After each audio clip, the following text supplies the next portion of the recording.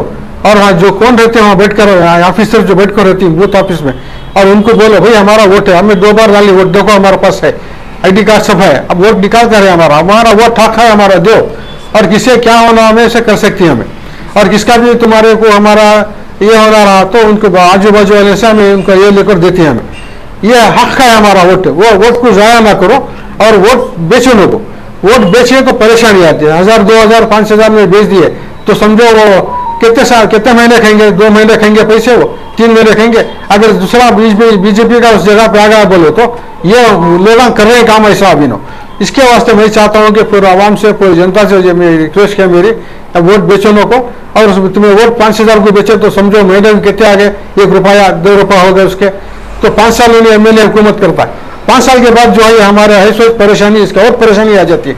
इनके बहुत एम्स हैं मुसलमानों के लिए, हर चीज़ें बंटवा दे रही है पूरा, और जब पूरा हर चीज़ निकाल कर इन्होंने परेशानी में डाल दिया हमारे को। इसलिए आप मेहनत से वोट घर में बैठे लोगों को क्या वोट डालना सोचना देखेंगे, 2 बजे 5 बजे जाएंगे तो नहीं होता। सुबह जितने भी नमाज पढ़कर अल्लाह का नाम लेकर जाकर वोट करो कांग्रेस को, और पढ़कर जाकर दुआ करो कि दाल को वोट खाओ, इंशाल्लाह 1 से 21 हो जाता है इंशाल्लाह। वो तो ये काम है, ये करके आप वोट भी डाले दुआ करो, ये जो बहुत अच्छी चीज़ है, हर कौम भी मिले और उन्होंने उनका हर चीज़ में भी करेंगे उन लोग।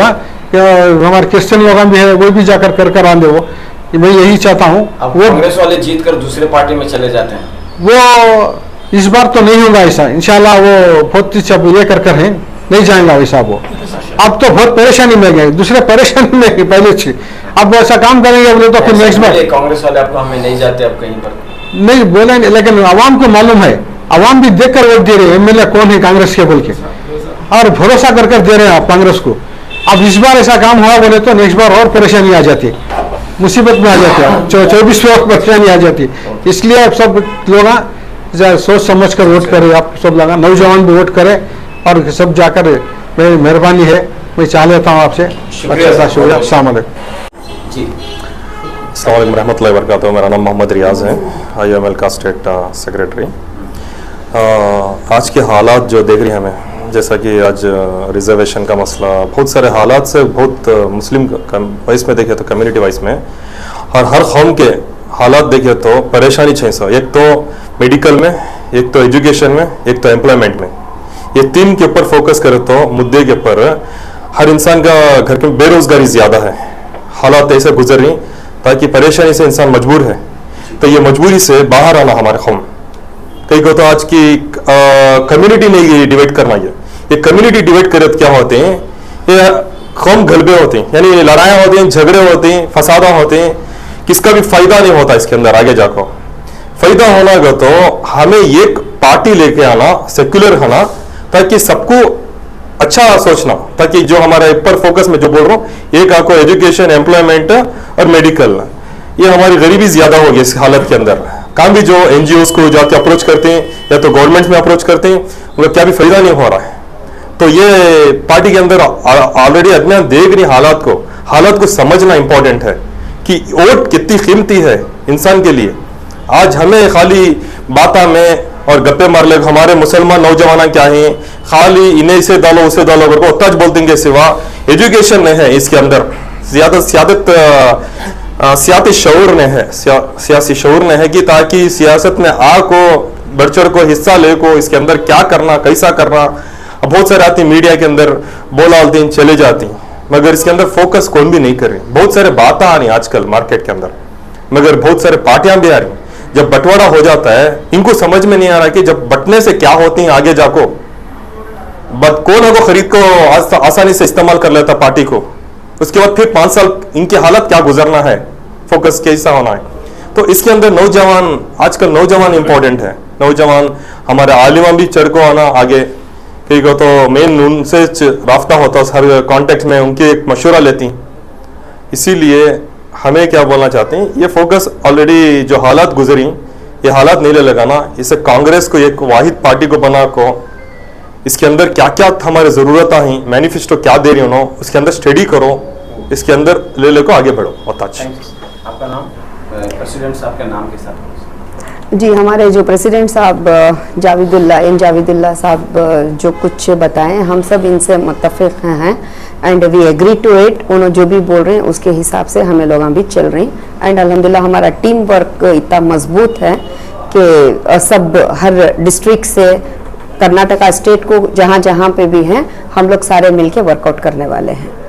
तो किस बुनियाद पर जो है सपोर्ट हो रहा है यहाँ पे कांग्रेस पार्टी को? या अभी जो हाल ही में जो चला रिजर्वेशन में सबसे बड़ा मुद्दा अभी लगा, तो अब हम लोगों को आवाम को जगाना है कि सो के है ना जो आवाम हमारी, इसको जगाना है। हम घर घर जाएंगे, हाउस टू हाउस जाके awareness programmes with in 10 days हो रहा है या 5 डेज हो रहा है, अवेयरनेस प्रोग्राम करके उनको बताएंगे कि और आगे जाके क्या क्या मुश्किल का सामना करना पड़ा है। देख रहे हैं आप 2015 से कितने सारे चीज़ें आई गई, आप जानते हैं ना, जैसे कि डिमोनिटाइजेशन से स्टार्ट हुआ, एनआरसी, सीएए, फिर उसके बाद लॉकडाउन के बाद फिर हिजाब का मसला, हलाल का मसला, फिर उसके बाद लिंचिंग, फिर उसके बाद आके अज़ान का तो पूरा हो गया।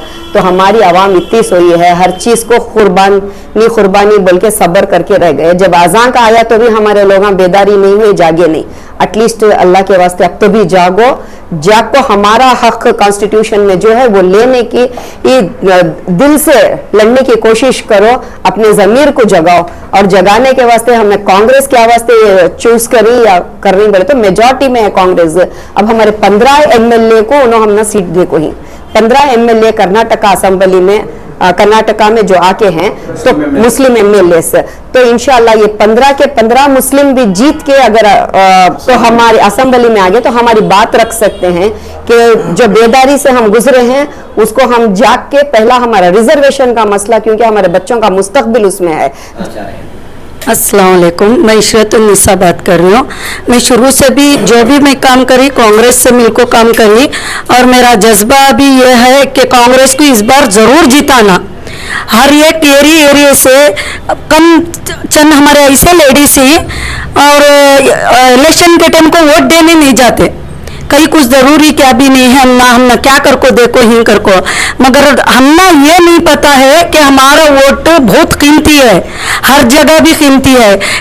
इलेक्शन के वास्ते हंदे एक गवर्नमेंट से क्या तभी हंदे, मगर मैं एक बात बोलना चाहती हूँ, हमारे मुसलमानों के वास्ते हमें पूरे जने हर एक जने वोट दियो, मेहरबानी से वोट दियो और कांग्रेस को दियो, कांग्रेस को जिताओ और कामयाबी ले लो इंशाअल्लाह। आज नहीं तो कल हमारे दिन अच्छा वक्त आएगा।